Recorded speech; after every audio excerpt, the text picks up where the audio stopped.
it's always different, you know, really, to tell you the truth. It's not like sometimes it could be sitting at home with an acoustic guitar, a pen and paper, or it could be up here, like with a drum machine and, you know, synthesizer or something, trying to get weird sounds. Like it's just, it could be anything, you know.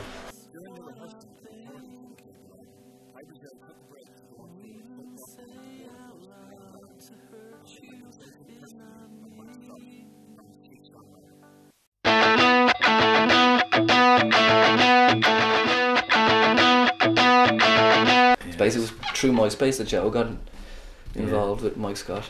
Yeah, he just loved a track of ours called "God Bless the Devil," and just wrote to us. And one night I got an email from him through MySpace just saying, "Would you be interested in opening for us on a tour of Ireland?" And we just, no bother thinking it'd be Whelan's and, you know, Roisin and Dublin. And suddenly I just looked on his MySpace site and it was like Point Depot and Waterfront Hall and the Opera House in Cork. And I was kind of big ones.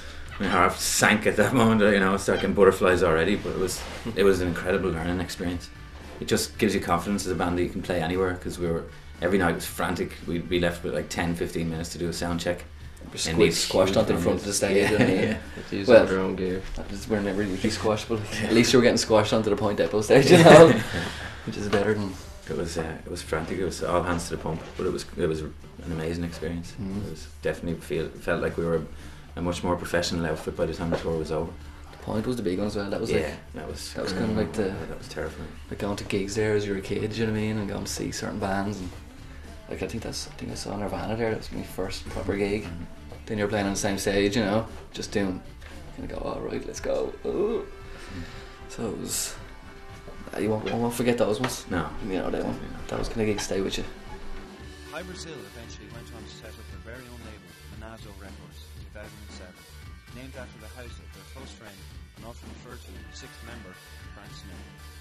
In 2007, Hybrasil finally released their debut full-length album, The Monkey Pole, under Manazzo Records.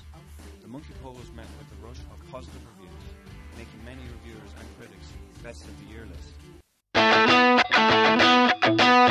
It was kind of like giving birth.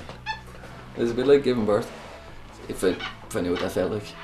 But it was just it was a long kind of long process of like writing the songs and recording them and mixing them and everything. So, and even getting the artwork finished, the whole finished package. Like when you had that in your hand, it was just, I think we were all over the moon, weren't we? Yes.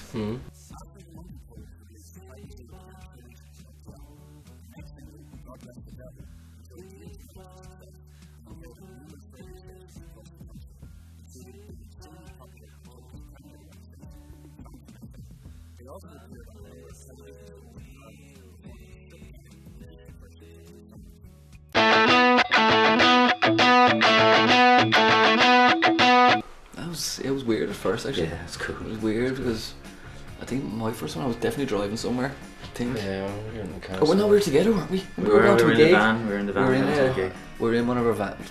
One of our vans? One of our many vans. One of our many vans. We were in air. We call it the red cell. Because there was only room for two up front, and the rest had to be in the back in the dark. But I remember we heard it. That's right, yeah. Remember we heard it. I think we were going down to. Larry Gogan played it.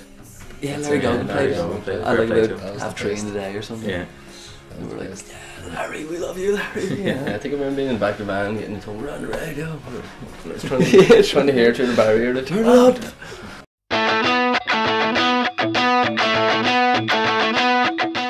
We end up doing the acoustic, you know, we have to get acoustic guitars and stuff, which is not really what we really do, like, you know, for the electronic band, really, you know, so it doesn't the songs still come across, like, but it's just not really true to what we're about.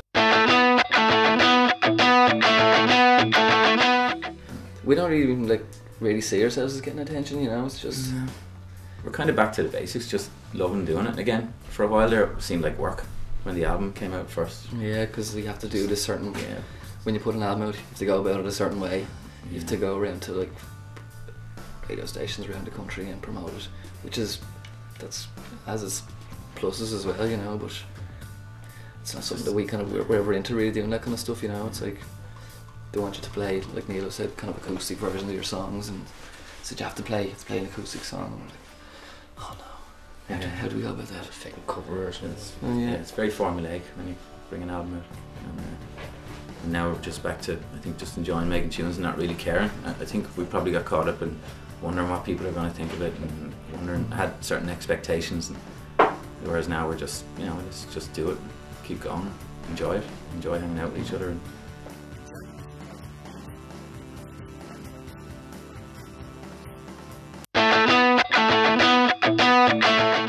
It was, yeah, it was definitely difficult afterwards. Very strange standing on stage without him for a while. And I think it was kind of on the cards for a while. He kind of thought he wasn't enjoying playing gigs written, but like it wasn't like a big massive split, and it was, I don't know, there was aggravation over it. It was like, it was kind of, that's no problem, that sound. Because like we would have had him back in a second, you know, of course, but it was just the way it worked out. If you're not enjoying it, I don't think there's any point in doing it. That was it. So.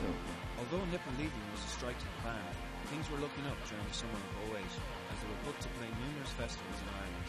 These festivals included the Sulis Festival, a new festival in Ireland featuring a host of the best musical talent in Ireland, and of course one of Ireland's most known and most loved festivals, Electric Picnic.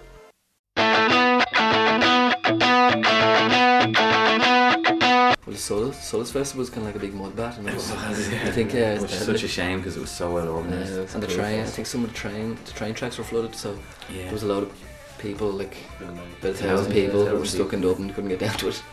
But No. the stage was amazing. Oh, It was yeah, huge, wasn't it? The whole setup with the little nooks and crannies that you go to, it was amazing. It's kind of like a mini Electric Picnic It in a was, sense. Yeah. Has the makings of, like I'd say, in a few years it could be Yeah, up there with it, you know. definitely. That's Picnic, the Electric Picnic, that was the big one. That was the, Yeah. for us anyway. It was just because that's something that we'd always go to anyway, you know. And it's Kind of all the bands that we kind of like would always play Electric Picnic. We got free passes. That was the main thing, actually. You know, that was good. That's Because we didn't have any tickets. We were going to open. Couldn't get the van in. That was a nightmare. Yeah, we had to carry gear 2 Had to miles. carry by our hand. gear all through all the fields and everything. Like, Yeah, by couldn't hand. get the van in near the stage. That's Amps and all, you know. Yeah. It's not just like guitar. Yeah. It's pretty easy, but No, that's the amount of Yeah, gear yeah. we have. That was one of those times you wished we were an acoustic band. we put out a second album if we could afford to put one out, really, you know. And unless if someone's willing to pay for us, put it out. At the moment, we're kind of just recording songs and I suppose in a sense we're doing pre-production for a second album with songs and stuff. But maybe after Christmas we'll probably have an EP or something that we can release, or even, I don't know. We're definitely recording new material, but whatever way we're going to put it out, we don't know yet. We're talking to labels as well, because the Monkey Pole, there are a couple of the majors that we're talking to that are interested in putting the Monkey Pole out different places. So that's something like, because we're the business end of it, we're not naturally good at it, but because we're managing ourselves, we're forging ahead with it, and we are getting positive response to it still, because it only came out in Ireland, so it's a new album everywhere else.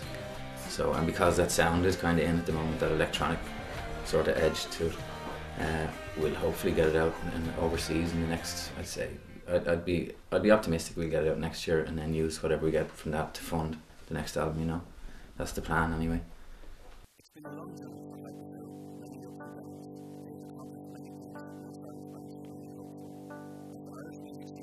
I'm surprised the way you looked at me, regardless of what I think or even say out loud. To hurt you is not me.